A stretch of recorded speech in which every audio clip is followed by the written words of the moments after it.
one.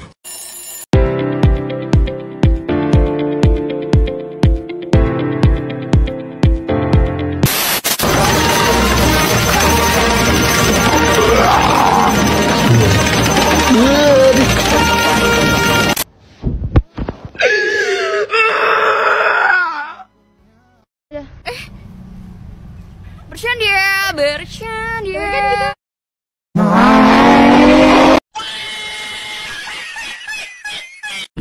Kita tak tahu siapa. Kalau tak tahu, maka tak kenal. Kalau tak kenal, maka tak cinta.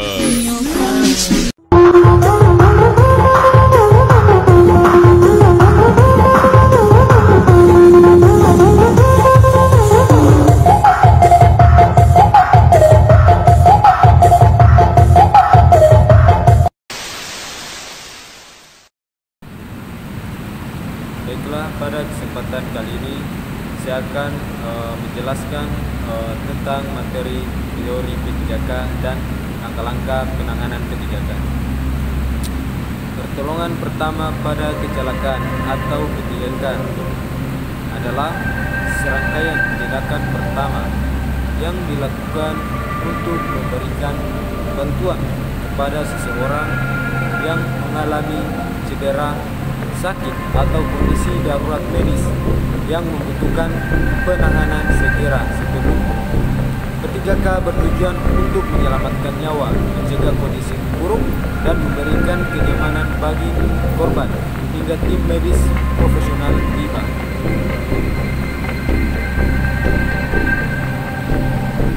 Tujuan P3K yang pertama yaitu menyelamatkan nyawa. P3K dapat menyelamatkan nyawa dengan memberikan tindakan cepat saat terjadi kecelakaan, seperti berhenti darah atau mengatasi kegagalan, mencegah perburukan kondisi korban. Tindakan P3K yang cepat dan tepat dapat mencegah cedera atau kondisi korban menjadi lebih parah, misalnya dengan mengurangi risiko infeksi pada luka terbuka atau menghentikan pendarahan berat, memberikan kenyamanan. Salah satu tujuan utama P3K adalah memberikan rasa aman dan nyaman kepada korban, baik secara fisik maupun mental. Tindakan ini dapat mengurangi rasa sakit atau kecemasan korban, memfasilitasi pemulihan. Dengan pertolongan yang benar, P3K juga berperan untuk cepat pemulihan atau meminimalkan komplikasi lebih lanjut, seperti mencegah terjadinya shock atau dehidrasi pada korban. Prinsip dasar P3K. Beberapa prinsip dasar yang harus diterapkan dalam memberikan P3K adalah sebagai berikut. Yang pertama, keamanan. Sebelum memberikan pertolongan, pastikan lingkungan sekitar kita aman. Jangan sampai pertolongan atau korban ikut terancam bahaya. 2. Prioritas. Tindakan harus dilakukan dengan memperhatikan prioritas masalah. Misalnya, jika korban mengalami pendarahan hebat dan sesak napas, maka menghentikan pendarahan adalah prioritas utama. Cepat dan tepat. Kecepatan dan ketepatan dalam memberikan pertolongan sangatlah penting. Tindakan yang tepat pada waktunya bisa menyelamatkan nyawa. Keempat, tenang dan sistematis. Penolong harus tetap tenang dan terorganisir dalam memberikan pertolongan, meskipun dalam situasi darurat yang membingungkan. Langkah-langkah dalam P3K. Langkah-langkah yang dilakukan dalam situasi P3K dapat diringkas dengan prinsip A, B, C, D, E yang merupakan urutan yang diikuti dalam menangani keadaan darurat. Saluran pernapasan. Pastikan saluran pernapasan korban terbuka. Jika ada benda asing yang menyumbat, lakukan tindakan untuk membersihkan saluran napas, misalnya dengan posisi miring atau Heimlich maneuver. Jika korban tidak sadar, posisikan kepala dan leher korban dengan benar agar saluran napas tetap terbuka. Pernafasan. Periksa apakah korban bernapas. Lihat gerakan dada, dengarkan napas atau rasakan aliran udara dari hidung dan mulut korban. Jika korban tidak bernapas, lakukan restorasi jantung, paru, RCP atau CPR untuk memulai kembali pernapasan korban. Peredaran darah. Periksa apakah ada perdarahan berat. Jika ada, lakukan tekanan langsung pada luka untuk menghentikan pendarahan. Periksa nadi korban, terutama pada anterikarotis di leher atau pada pergelangan tangan yang dimakan radial. Jika tidak terdeteksi nadi atau detak jantung, lakukan CPR, disability, ketidakmampuan. Tentukan tingkat kesadaran korban dengan menggunakan metode AVPU, Alat Verbal Pain Inversion, yang menilai respon korban terhadap rangsangan verbal, nyeri, atau ketidakresponasif.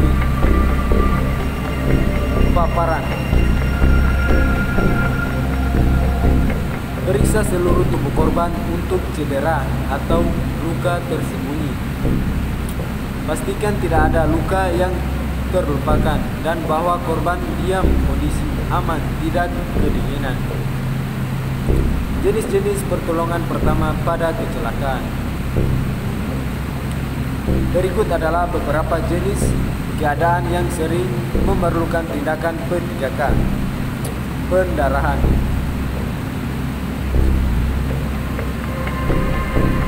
Perdarahan arteri menggunakan tekanan langsung pada luka dan pembalut yang ketat.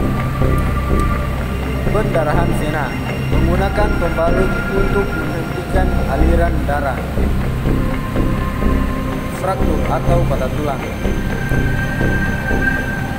Menstabilkan dan memperbaiki posisi patah tulang untuk mencegah cedera lebih lanjut.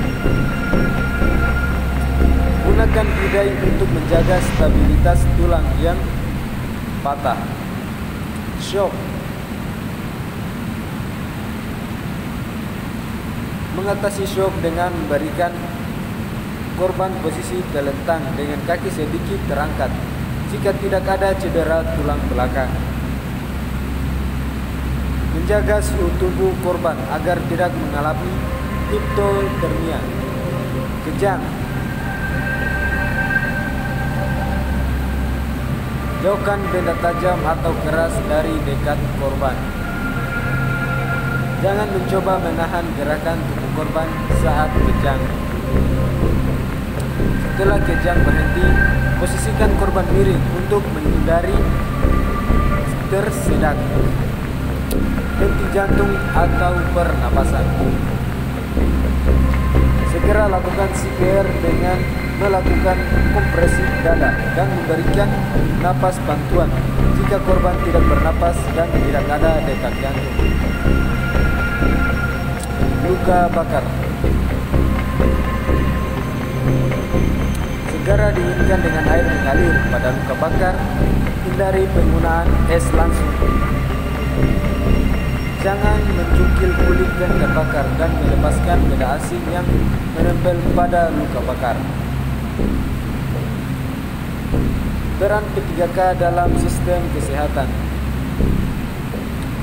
Tahap awal penanganan P3K merupakan tahap awal yang menghubungkan keadaan darurat dengan perawatan medis lebih lanjut.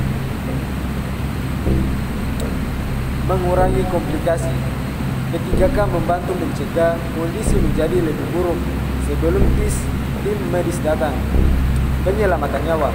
Tindakan P3K yang cepat dan dapat mempengaruhi pada tingkat kelangsungan hidup korban. Peralatan P3K. Peralatan P3K adalah berbagai alat yang digunakan untuk memberikan pertolongan pertama pada kecelakaan atau kondisi darurat medis. Peralatan ini harus selalu ada dalam kotak P3K, baik di rumah, di tempat kerja, maupun di kendaraan. Berikut adalah peralatan dasar dan fungsi yang dalam P3K. Peralatan utama P3K. Sarung tangan medis. Fungsi melindungi penolong dari infeksi atau kontaminasi oleh cairan tubuh korban. Jika melindungi korban dari kontak langsung dengan tangan penolong. Kasa steril. Fungsi digunakan untuk menutup luka agar tetap bersih, mencegah infeksi, dan menyerap cairan yang keluar dari luka. Perban atau bendeng. Fungsinya digunakan untuk menahan kasa di tempatnya serta untuk membalut luka agar tidak terpapar udara langsung yang bisa menyebabkan infeksi. Plester atau tape medis.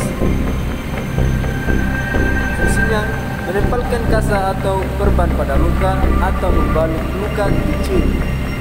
Juga digunakan untuk memperbaiki perban yang longgar. Gunting medis. Fungsi digunakan untuk memotong pakaian korban yang terjebak atau perban yang digunakan. Gunting medis sering memiliki ujung tumpul untuk mencegah melukai korban. Bidai. Fungsinya digunakan untuk menstabilkan patah tulang atau cedera pada sendi, mencegah pergerakan dan mengurangi rasa sakit. Senter atau lampu senter. Fungsinya untuk memeriksa luka di area gelap seperti mulut atau tenggorokan korban, atau untuk memberikan cahaya dalam situasi darurat. Termometer. Fungsinya digunakan untuk mengukur suhu tubuh korban untuk mengetahui apakah mereka demam atau mengalami hipotermia. Alat resusitasi atau masker CPR. Fungsi masker ini digunakan untuk memberikan napas buatan atau CPR kepada korban yang tidak bernapas, dengan menghindari kontak langsung antar mulut penolong dan korban. Kompres dingin atau ice pack. Fungsinya digunakan untuk mengurangi pembengkakan atau meredakan nyeri akibat cedera seperti memar atau keseleo. Obat-obat dasar.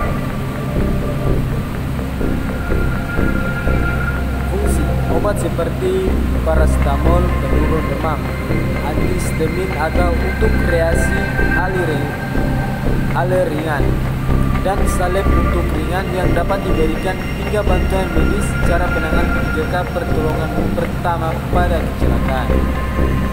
Penanganan P3K adalah serangkaian tindakan yang dilakukan dengan tujuan untuk memberikan pertolongan pertama pada korban kecelakaan atau keadaan darurat medis sebelum bantuan medis profesional datang. Penanganan yang cepat dan tepat dapat menyelamatkan nyawa, mencegah kondisi korban semakin buruk, serta memberikan nyaman pada korban. Berikut adalah langkah-langkah umum dalam penanganan P3K. Langkah-langkah penanganan P3K. Yang pertama, menilai situasi dan memastikan keamanan. Sebelum memberikan pertolongan pertama, hal pertama yang harus dilakukan adalah memastikan keamanan bagi diri Anda, korban dan orang lain di sekitar lokasi kejadian. Keamanan lingkungan. Pastikan bahwa Anda dan korban berada di tempat yang aman dari bahaya lebih lanjut, misalnya tabrakan kendaraan, kebakaran, atau benda tajam. Jika terjadi kecelakaan lalu lintas, pindahkan korban ke tempat yang lebih aman jika memungkinkan, tetapi hanya jika itu tidak memperburuk cedera mereka.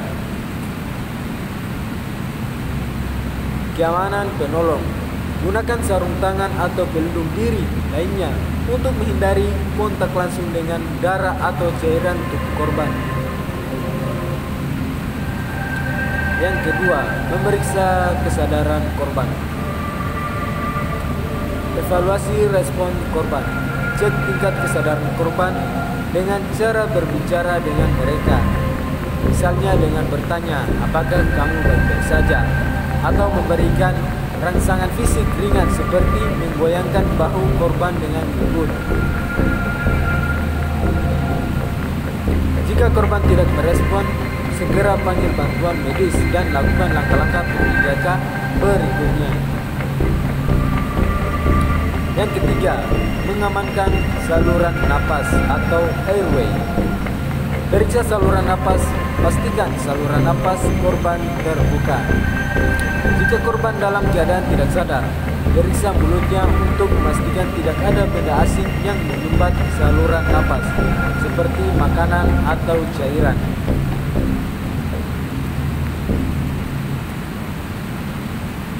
Nah, itulah tadi materi tentang P3K. Semoga materi ini bisa bermanfaat bagi teman-teman sekalian. Terima kasih.